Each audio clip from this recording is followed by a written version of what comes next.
Graça e paz. Perguntou um deficiente visual a um crente: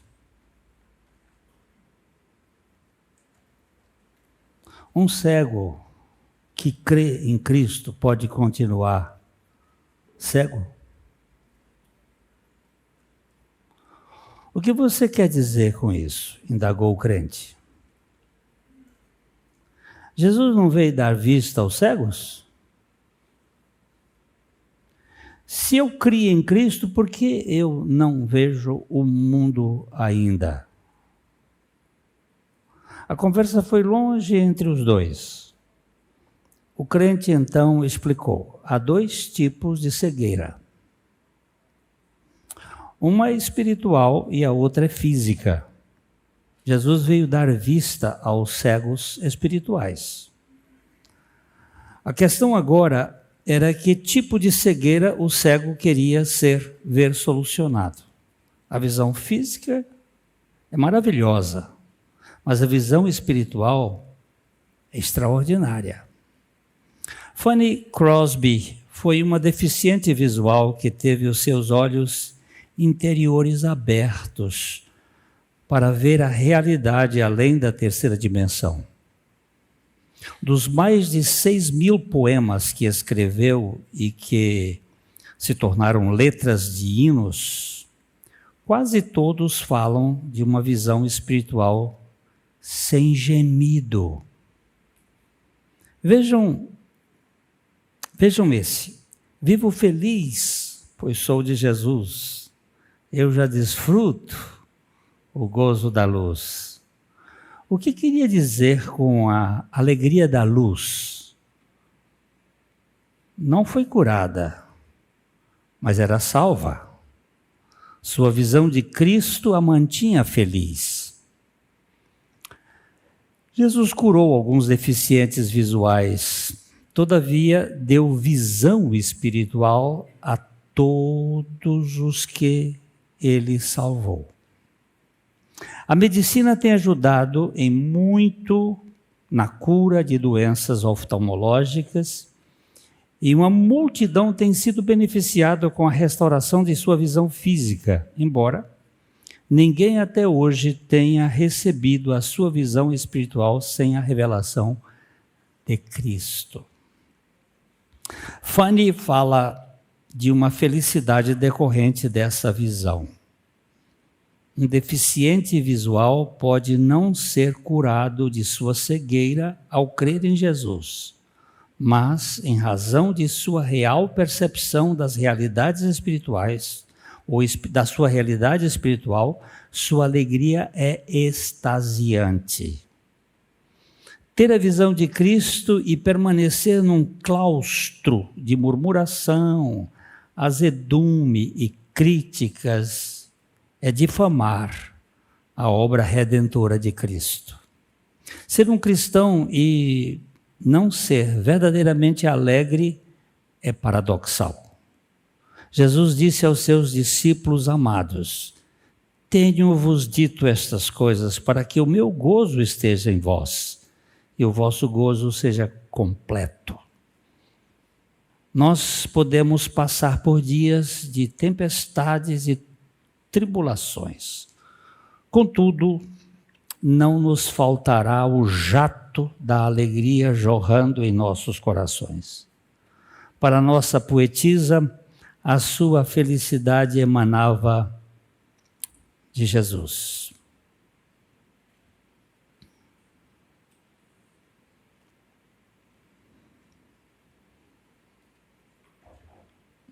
Vivo feliz, pois sou de Jesus. Se sou dele, sou feliz. A nossa felicidade como filhos de Deus decorre de nossa dependência de Jesus em tudo. O segredo da felicidade é, portanto, a plena suficiência de Cristo e a total renúncia de nós mesmos. Isto é o zênite da visão espiritual.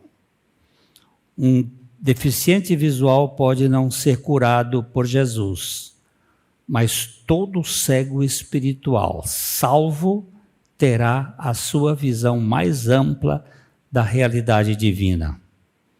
Uma das provas de que alguém foi salvo é a sua alegria no meio das tribulações. Veja o que diz o apóstolo: entristecidos, mas sempre alegres. Irmãos, desconfie da experiência de salvação que não seja regada a aleluia, bem como aquela que for movida à frivolidade. Ser santo e não ser alegre é como ser salvo e não ver a Cristo. É um texto que me falou muito tempo atrás e que eu acho que seria interessante neste início, quando nós vamos tratar do sacerdócio para sempre, de Hebreus capítulo 5. Nós temos andado aqui desfrutando o passeio na riqueza deste livro.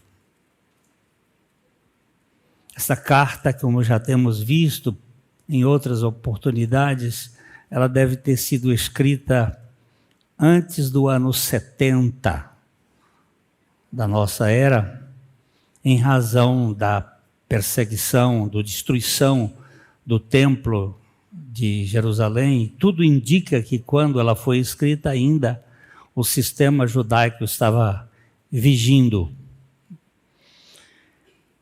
E o escritor está agora aqui entrando num dos temas mais empolgantes da carta, que é o sacerdócio de Melquisedeque, o grande sumo sacerdote. Olha, é bom a gente entender algumas coisas. Nós estamos vivendo num tempo que eu acho dos mais tenebrosos e confusos da história mundial.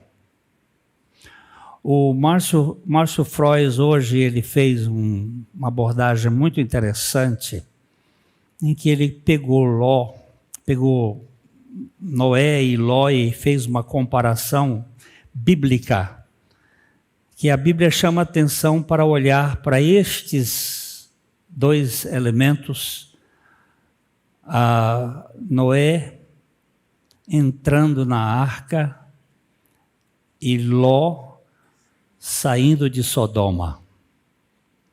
Foi só aí que Deus começa uma coisa nova. Eu acho que nós estamos num período de Noé muito claro, muito parecido com o período de Noé, muito semelhante àquela hora onde a terra ficou completamente convulsionada. No Gênesis capítulo 6, versículo 5, diz que viu o Senhor que a maldade do homem se havia multiplicado na terra e que era continuamente mau todo o desígnio do seu coração. Eu acredito que esse tempo que nós estamos vivendo, ele é muito semelhante até do ponto de vista da população. Alguns estudiosos acreditam que a população do tempo de Noé, do dilúvio, estava entre 7 e 8 bilhões de pessoas. Tem cálculos bem feitos. Você vê que as pessoas viviam muito, daqueles da genealogia de Sete, o que viveu menos foi Enoque, que foi arrebatado aos 365 anos. E eles tinham muitos filhos, então a população crescia muito. O eixo da terra estava numa posição diferente. Depois vocês podem fazer um estudo que depois do dilúvio, o Sem já viveu 600. depois vai diminuindo, Abraão já 175, e aí vai diminuindo, Jacó 147, aí vai Moisés 120, e ele diz, 80 já é um bocado. Muita canseira e enfado. Isso foi em razão da mudança do sistema do eixo da Terra. E as pessoas cresciam muito. Eu acho que uma grande quantidade do petróleo que nós temos no mundo é em consequência dessa gente toda que foi para baixo da terra. Não só a gente, como animais e tantas coisas. Mas havia uma violência muito grande. E essa violência está muito marcante hoje. Se você der uma olhada no mundo, não é muito nesse campo. E depois Deus começa a fazer um trabalho pós-diluviano. Ele separa uma família, a família de Sem. Da família de Sem, ele separa uma família, que é a família de Abraão. Da família de Abraão, ele separa Isaac. Da família de Isaac, ele separa Jacó. Da família de Jacó, ele separa Judá. Judá é aqui que vai entrar nesse sacerdócio. Siló é aquele a quem tudo pertence.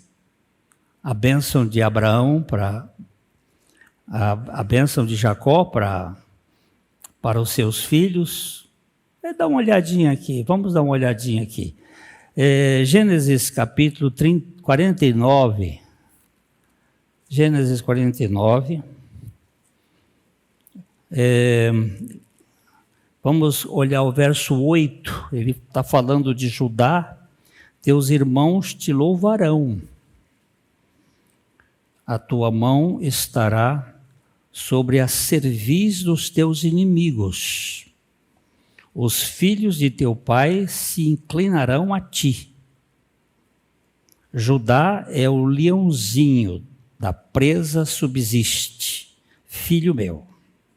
Encurva-se e deita-se como leão e como leoa. Quem o despertará? O cetro não se arredará de Judá, nem o bastão de entre os seus pés, até que venha Siló. A ele obedecerão os povos. E aqui os versos, talvez aqui, o 11 e o 12, descreva o reino milenar de Cristo.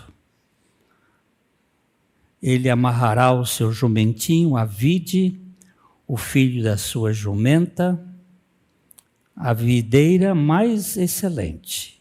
Lavará suas vestes no vinho e a sua capa em sangue de uvas. O sacrifício que vai redundar nos seus dentes, seus olhos serão cintilantes de vinho, seus dentes brancos de leite.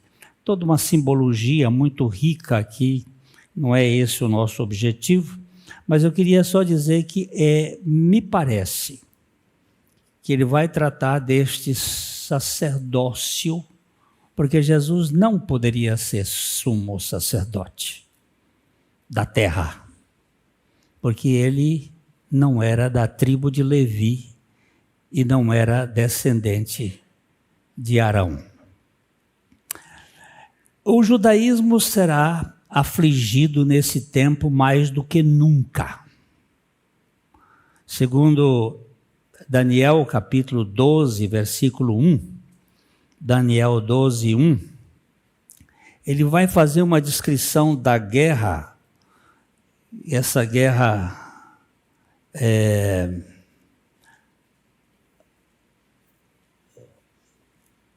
um momentinho só, que eu estou com um pequeno problema aqui, mas eu já corrijo.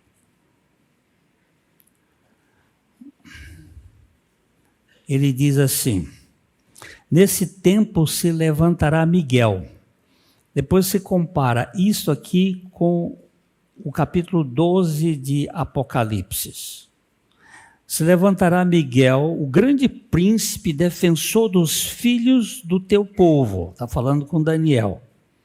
E haverá tempo de angústia, qual nunca houve. Esse tempo de angústia, que também é descrito em Jeremias 30, versículo 7. O profeta Jeremias fala desse tempo de angústia. Ele diz: que grande é aquele dia, e não há outro semelhante. É tempo de angústia para Jacó. Ele, porém, será livre dela.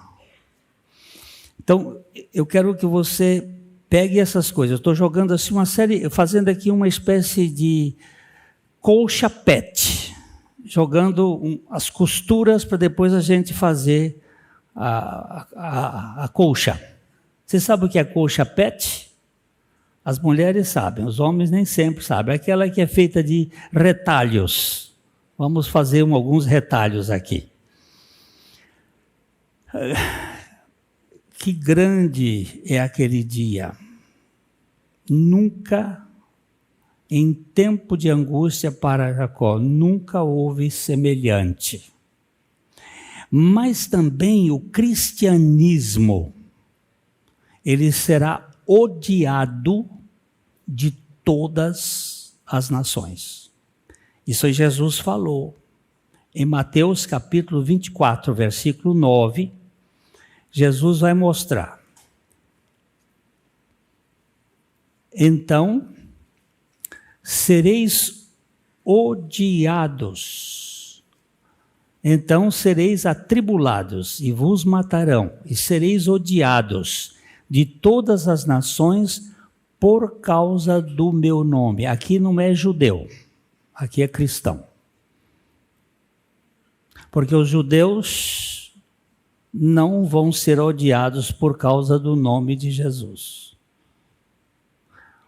A nação de Israel vai passar por uma grande turbulência, como nunca. Eles já tiveram o início, que segundo a minha compreensão, o início dos pés da estátua de Daniel, ele começa aí pelo ano de 1914, quando principia-se a Primeira Guerra Mundial. E depois o surgimento da figueira e de todas as árvores, de todas as nações que vão se juntando. E ali começa a grande pressão contra Israel, que vai culminar muito próximo para a grande luta. E o cristianismo será também odiado por todas as nações. Esse ódio está começando a ser reverberado. Aqui e acolá tinha, agora não. Ele é universal. O judaísmo e o cristianismo, ele tem algumas semelhanças, mas profundas diferenças. O Antigo Testamento, ele é semente. O Novo Testamento, ele é árvore. Na figura de Aristóteles, um é potência, o outro é atualidade. O Velho Testamento, ele é a potência, onde está contida toda a reverberação que vai acontecer no Novo Testamento. Israel é flor, a igreja é fruto. O judaísmo é sombra, o cristianismo é realidade. Até aqui tem semelhanças, mas tem diferenças. Agora, o sumo sacerdote judaico, ele é terreno. E o grande sumo sacerdote cristão, ele é celestial. O sacerdote judaico é terreno e temporal. C'est fini. O grande sumo sacerdote cristão é celestial e eterno. E é isto que ele vai começar a explicar aqui. Nós vamos ler, nós vamos dividir o capítulo 5 em 3 partes. Hoje a gente vai ver de 1 a 6. Na próxima vez que estiver aqui, nós vamos ver de 7 a 10. E a outra vez nós vamos ver de 11 a 14. Que engloba esse início, porque aqui nós estamos entrando no ápice da revelação do sumo sacerdote. Então, vamos dar uma lida. 15 minutos só para fazer um Weltanschauung. Portanto, porque todo sumo sacerdote,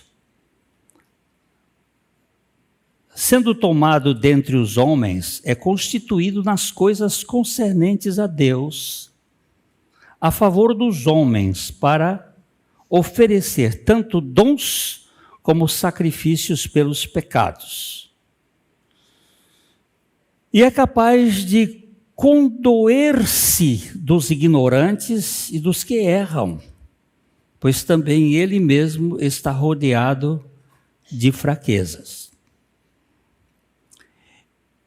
E, por esta razão, deve oferecer sacrifícios pelos pecados, tanto do povo como de si mesmo. Ninguém, pois, toma esta honra para si mesmo, senão quando chamado por Deus, como aconteceu com Arão.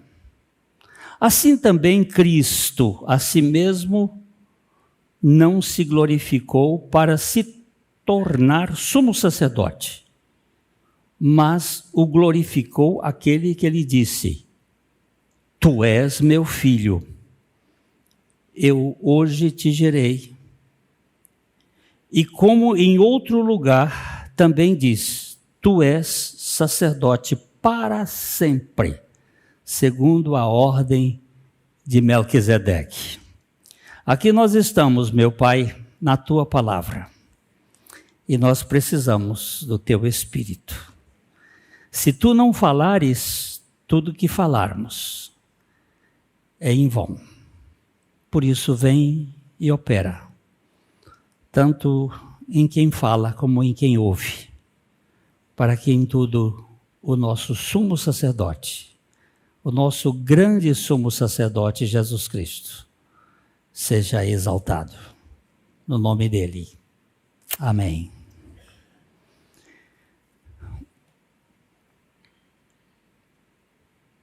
O que é religião?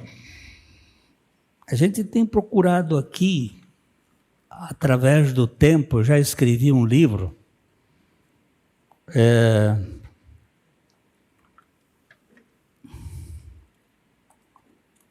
eu escrevi um livro só sobre esse assunto, religião e evangelho. Nós começamos com o primeiro religioso, assim, clássico, Caim, e o primeiro evangélico no sentido de evangelho, Abel. Caim sua, traz o esforço da sua oferta. Abel traz as primícias do seu rebanho. Um é suor, o outro é sangue. Um é mérito, o outro é morte. A religião está sempre colocando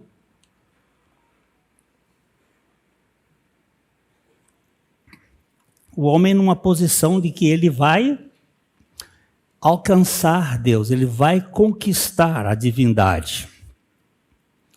Mas há um vácuo. Eu não vou dar os outros, não, para você comprar o livro. A religião tem um vácuo da divindade com o homem. Esse é chamado de vácuo vermelho. Não é o buraco negro, é o buraco vermelho. Isaías descreve isto assim. Isaías capítulo 59, versos 1 e 2, eis que a mão do Senhor, ela não está, eis que a mão do Senhor, já acharam o texto? Isaías 59, eis que a mão do Senhor não está encolhida para que não possa salvar, nem surdo o seu ouvido para não poder ouvir, mas as vossas iniquidades fazem separação entre vós e o vosso Deus, e os vossos pecados encobrem o seu rosto de vós, para que vos não ouça. Há um vácuo. Por que eu chamei de vácuo vermelho e não o buraco negro? Porque Isaías 1:18, ele vai descrever o pecado como vermelho. Você vai descobrir isso nos protocolos Rothschild. Eles têm toda esta visão do vermelho como o poder da dominação. E aqui ele diz, vinde, pois, e arrazoemos, diz o Senhor, ainda que os vossos pecados sejam como a escarlata, eles se tornarão brancos como a neve, e ainda que sejam vermelhos como o carmesim, se tornarão como a lã. Por que o pecado tem que ser coberto com sangue? Nós temos aí agora o início do sumo sacerdócio perfeito.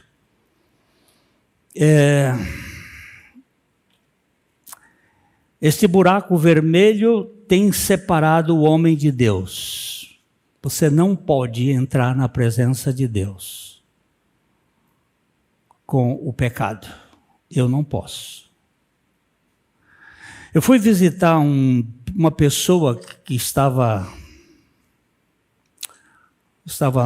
na UTI, em estado terminal, e quando eu tive que fazer todo o processo de higiene, e quando eu entrava de luva, a minha mão tocou no batente da porta, e a médica disse, volta e troca a luva. Eu achei tanta severidade, mas nós não podemos brincar com bactéria e não podemos brincar com pecado. Pecado não é brincadeira. Ele nos separa de Deus. Ele nos tira da presença de Deus. E não tem essa história de pecadão e pecadinho. Todo pecado, ele nos tira da presença de Deus. Então nós estamos aqui diante de um buraco vermelho que nos separa de Deus.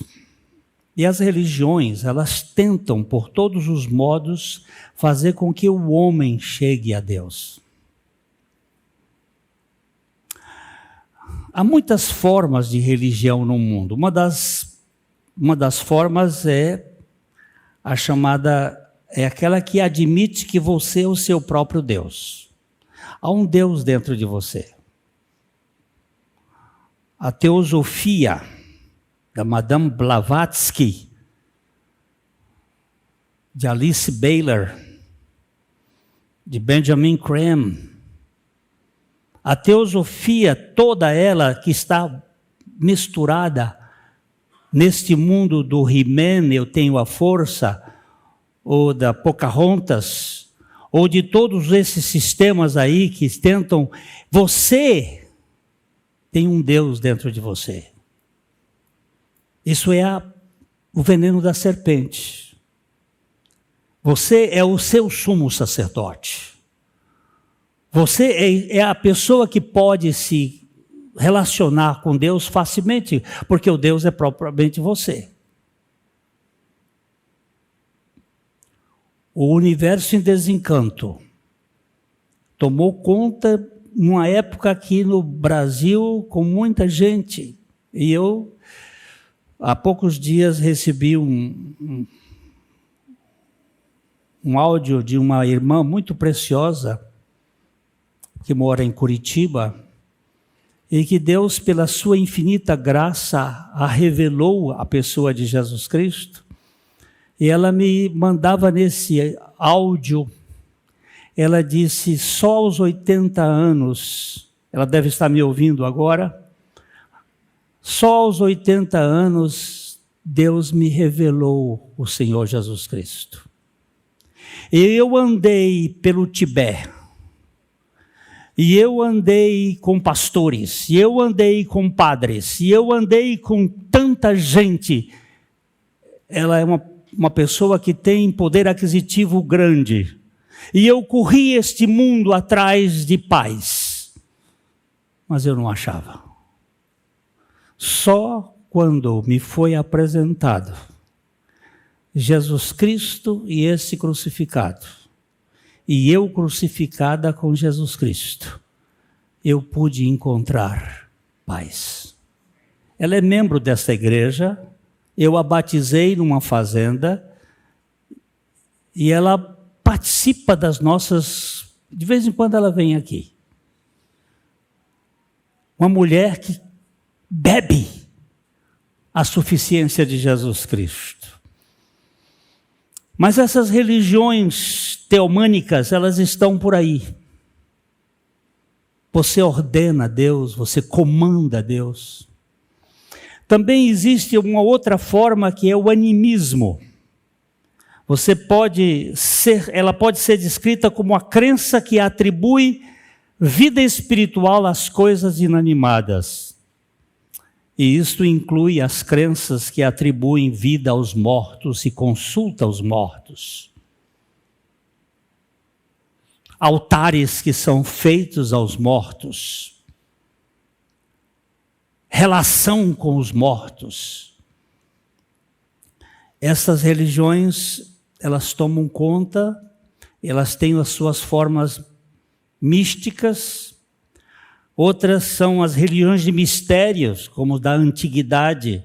Exemplos, mistérios de Eleusis, de Pitágoras, o culto de Ísis, a Mitra, os gnósticos. Eles têm todo um mistério, uma turma que fica aqui mais elevada, uma elite que tem o controle e que fica comandando e fica dando ordens. Mais modernamente nós temos aqui o rosacrucianismo, e eu tenho pessoas que estão aqui na nossa comunidade agora que foram crucianistas, que vão buscar nesses mistérios, ou aquele que são os gnósticos modernos, ou a religião dos drusos.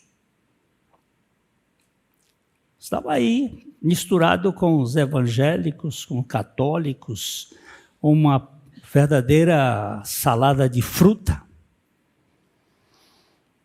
As religiões sempre buscando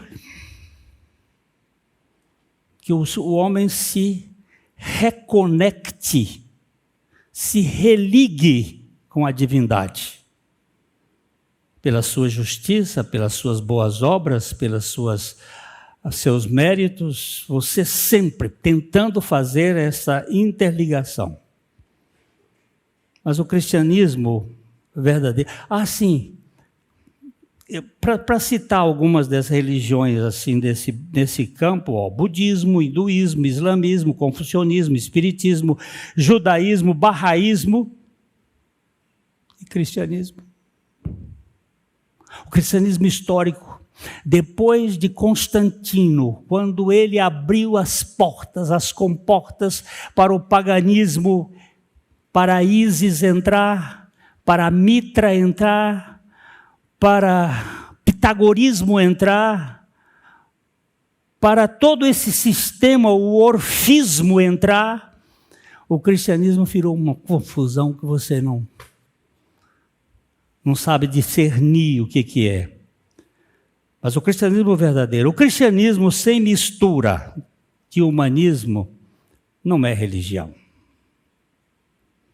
O cristão não é alguém que tenta se religar com Deus. Ele não se religa com Deus. Ao contrário, é Deus quem o reconcilia consigo mesmo.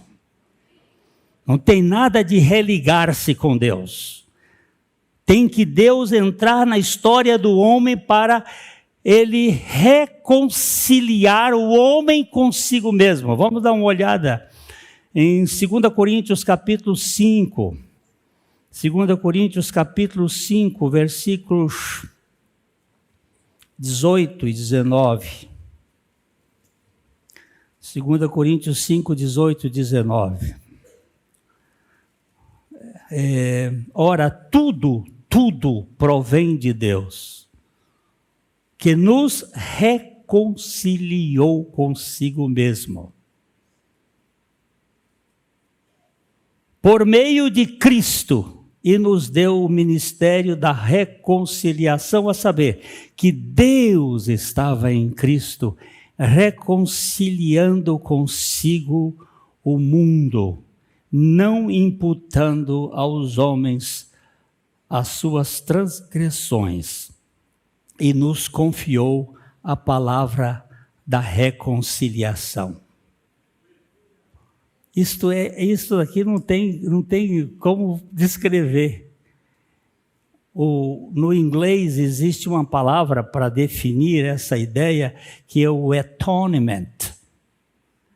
Atonement é a preposição,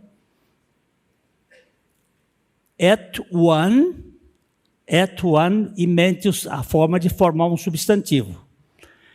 É quando dois estão em um,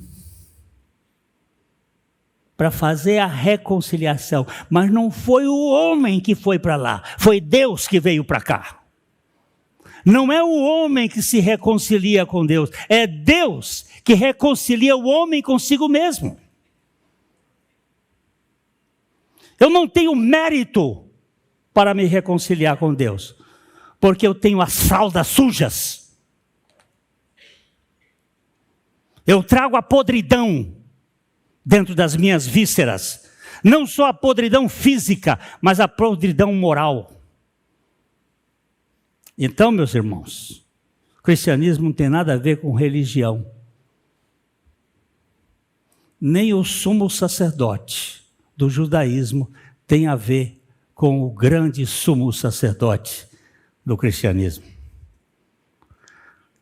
Aqui está a grande diferença, o sumo sacerdote. Vamos voltar para o texto, porque ainda tem uns minutos. Mas não tenho pressa não, que eu não tenho. Até terminar a vinda de Cristo, nós vamos caminhando. Porque todo sumo sacerdote, Hebreus capítulo 5, todo sumo sacerdote, sendo tomado dentre os homens, não pode haver sumos sacerdotes que não sejam humanos. Tem que ser humano, porque ele vai interceder entre Deus e o homem. Ele vai ser o representante do homem diante de Deus. O profeta fala de Deus para o homem. O sumo sacerdote fala do homem para Deus. Então o sumo sacerdote, ele está aqui, ele é um homem e é constituído nas coisas concernentes a Deus a favor dos homens para oferecer tanto dons como sacrifícios pelos pecados. O sumo sacerdote, ele tinha que oferecer alguns dons, alguns presentes, algumas oferendas, algumas ofertas de adoração, mas precisava oferecer os sacrifícios e os holocaustos.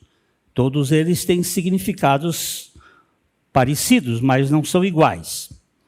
E é capaz de condoer-se dos ignorantes e dos que erram, pois também ele mesmo está rodeado de fraquezas. Aqui nós temos uma característica do sumo sacerdócio humano de Arão. Ele precisa se condoer dos que são ignorantes e dos que erram. Há pecados por ignorância e há pecados que são propositados. Há alguns que pecam por sem saber. Os pecados de ignorância. E alguns que pecam voluntariamente. Mas o sumo sacerdote tem que compadecer-se destas pessoas, porque ele também está sujeito às mesmas fraquezas. Um sumo sacerdote nunca poderia ser despótico. Nunca poderia fazer o que Anás e Caifás fizeram com Jesus Cristo. Ele tinha que se compadecer. Aqui ele diz, e por esta razão ele deve oferecer sacrifício pelos pecados, tanto do povo como de si mesmo. Todo sumo sacerdote, antes de fazer uma oferenda ou um sacrifício pelo povo, por alguma pessoa, ele tinha que fazer por si próprio. Porque ele sabia que ele não podia entrar nem no santo, e muito menos no santíssimo, com a culpa e a vergonha do pecado. Ele tinha que estar devidamente purificado, com sangue e com água, porque senão ele não poderia entrar. Se ele entrasse assim, ia acontecer com ele o que aconteceu com Abiú e Nadab, os dois filhos de Arão, que levaram fogo estranho perante o Senhor. O que é fogo estranho? Fogo de papa-fogo, fogo de fósforo, fogo que ele acende, fogo que você produz. E o que era fogo do alto? É o fogo do curisco, é o fogo do raio, é o fogo que vem de cima. Porque é aqui que nós estamos começando a entrar no sumo sacerdócio do alto. Jesus não é sumo sacerdote da terra, ele é sumo sacerdote do céu. Ele tinha que vir do céu. E ele tem que trazer tudo do céu para cuidar do seu povo aqui na terra com a veracidade das coisas celestiais. Por isso que Paulo diz assim, pensai nas coisas, se já ressuscitastes com Cristo, pensai nas coisas que são do alto, não nas que são aqui da terra, porque morrestes e a vossa vida está oculta com Cristo em Deus. Então, meus irmãos, aqui nós temos assim como o sumo sacerdote judeu foi designado por Deus como nosso grande sumo sacerdote, também foi designado por Deus, e nós lemos no Salmo 110, versículo 4, Salmo 110, 4, O Senhor jurou e não se arrependerá. Tu és sacerdote para sempre, segundo a ordem de Melquisedeque. Todos os sumos sacerdotes, quando eles morriam, vinha um filho e tomava lugar. Vinha outro filho e tomava lugar. E assim veio.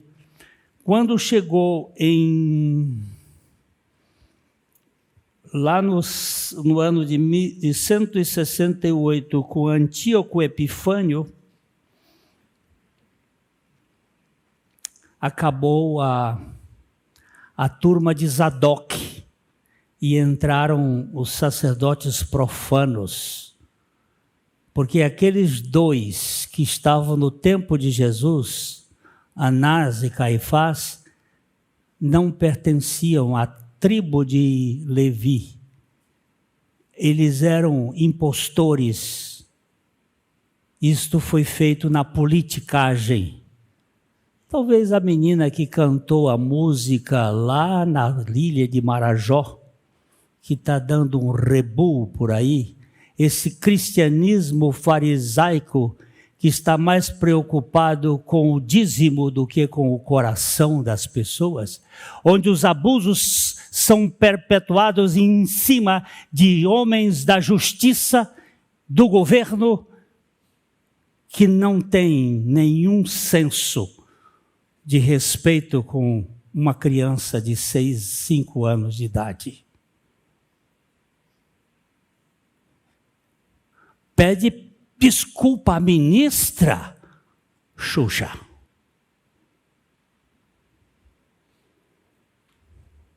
Quando a ministra Damares disse o que estava acontecendo, pediram a cassação dela. E agora está evidenciado o que acontece na ilha de Marajó.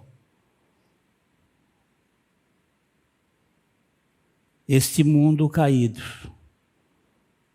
Mas lá no ano 168 já começou a depravação do judaísmo. E o que deu na crucificação de Jesus Cristo, 168 anos depois, ou um pouco mais. Queridos, nós temos um sumo sacerdote que é o único digno desse serviço. O único. Nunca permita que alguém se interponha entre você e Deus, pois Jesus Cristo é o único mediador entre Deus e os homens. Nunca. Não tenha pastor, nem padre, nem papa, nem ninguém entre você e Deus. Isso é profanação. Isso é indignidade. Porque só Jesus Cristo pode assumir esse sumo sacerdócio para nos libertar totalmente da culpa, da vergonha, do medo, do interesse e do dever. Onde tudo o que fazemos, fazemos pela graça e movidos a amor. O sumo sacerdote da ordem de Arão foi designado por Deus, mas encontrou limite. Eles morriam. Eu tenho uma alegria muito grande. O Mário ainda orou hoje aqui, quando ele disse que o véu foi rasgado de cima a baixo. Aquele foi o dia em que o sumo sacerdote perdeu o emprego. E você sabe que eles faziam um fingimento todo ano no Yom Kippur. O templo estava lá, mas onde estava a arca? A arca tinha sumido no tempo de Nabucodonosor. Depois do ano 606 a.C., nunca mais se ouviu essa arca, se bem que eu sei onde ela está. Lá no céu ela está.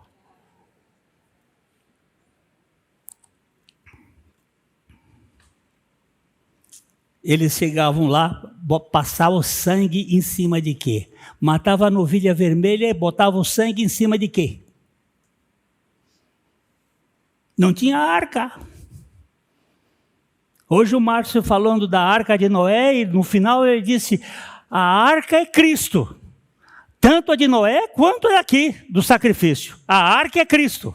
E eles passavam sangue em cima de quê? Falso, fracassado. Mas chegava lá. Mas quando o véu do templo rasgou de cima até embaixo, o sumo sacerdote perdeu o emprego. Falsos. Meus irmãos, nós temos um sumo sacerdote que fez um trabalho perfeito, que pode salvar perfeitamente os que por ele se chegam a Deus, porque ele vive sempre para interceder por eles. Eu tenho uma gratidão muito grande naquele dia do Covid, do meu quarto, quando as hostes do mal me entraram no quarto na madrugada, o Senhor se revelou a mim com esta expressão: eu sou o Senhor da ressurreição. Ninguém pode lhe fazer nada sem a minha permissão. Nós temos um sumo sacerdote permanente. E eu tenho visto muitos crentoides, fóbicos, angustiados, todos cheios de medos. Meu querido, vai dormir em paz. Em paz me deito e logo pego no sono, porque só tu, Senhor, me fazes repousar seguro. Queridos meus, a ordem de Melquisedeque refere-se a algo totalmente mais elevado. Nós vamos trabalhar isso aqui num outro dia. Jesus, sendo da tribo de Judá, ele não poderia servir como sacerdócio na terra e não pode, mas ele pode servir como sumo sacerdote nos céus. Eu quero deixar só aqui um texto. Hebreus 4:14. Depois 8, vamos só esses dois textos aqui. Hebreus 4:14. Tendo, pois, a Jesus, o Filho de Deus, como o grande sumo sacerdote, que penetrou o quê? Os céus. Conservemos o quê? Firmes a nossa confissão. Agora vamos ler o 8, 1 e 2. Depois que o escritor escreve, ele gasta 7 capítulos para falar do Filho, do Senhor Jesus e do sumo sacerdote. Quando ele chega aqui, ele diz assim, olha, o essencial das coisas que temos dito é que possuímos um sumo sacerdote que se assentou à destra do trono na majestade nos céus, como ministro do santuário e do verdadeiro tabernáculo que o Senhor erigiu e não o homem. O nosso sumo sacerdote nunca perdeu um só daqueles que o Pai lhe deu. Não perde um só. Porque ele, além de ser o Cordeiro de Deus, ele é o sumo sacerdócio e ele é o ilastério, ele é a tampa, ele é o lugar onde o sacrifício foi feito. Ele tem sangue puro para nos purificar. Eu termino para você aqui com uma historinha, aquelas historinhas que eu conto. O homem estava moribundo, estava morrendo, e chamaram um sacerdote para fazer a extrema unção dele. E o sacerdote veio aparamentado para aquele momento e chegou para fazer a extremunção daquele piedoso católico e começou a fazer algumas... Ele disse: aproxime-se de mim, Senhor. Aproxime-se de mim e mostre as suas mãos. E o homem pôs as mãos... Põe as suas mãos bem próximos dos meus olhos. Não estou enxergando direito. Põe as suas mãos próximas dos meus olhos. E o sacerdote colocou as mãos bem próximas e disse: onde estão os sinais dos cravos? E o sacerdote disse: não, eu não tenho os sinais dos cravos. Então, por favor, pode sair, porque aquele que me perdoou os pecados tem os sinais dos cravos. Você entendeu?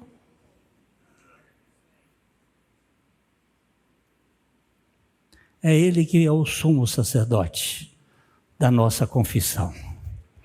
E ele pode nos perdoar totalmente. Porque ele vive sempre para interceder por nós.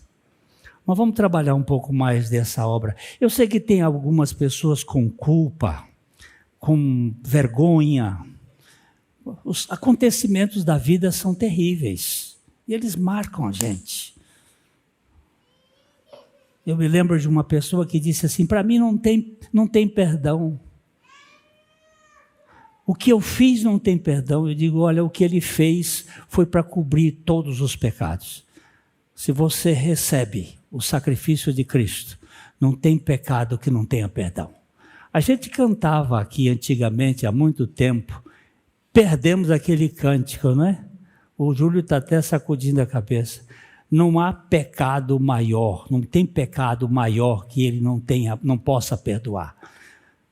Não tem, irmãos. Nós temos um sumo sacerdote que é maravilhoso. Eu fico apaixonado pelo meu Jesus. Estava tomando um banho de piscina ontem à tarde e minha mulher saiu e eu fiquei lá sozinho e eu disse: Deus, 79 anos, já estou ficando velho, né? Como é que eu vou fazer? Mas eu não queria parar. Eu não queria parar. Por favor. E ele me disse: fale de mim enquanto você puder respirar. Não tenha muitos assuntos. Fale de mim. Fale do meu ministério. O Márcio hoje diz, quando a gente vai para a ceia, ele diz assim: lembra de mim? Lembra de mim? Lembra do seu Senhor? Está com culpa, está com vergonha, está com problema, está pesando? Ele carregou tudo. Ele carregou tudo.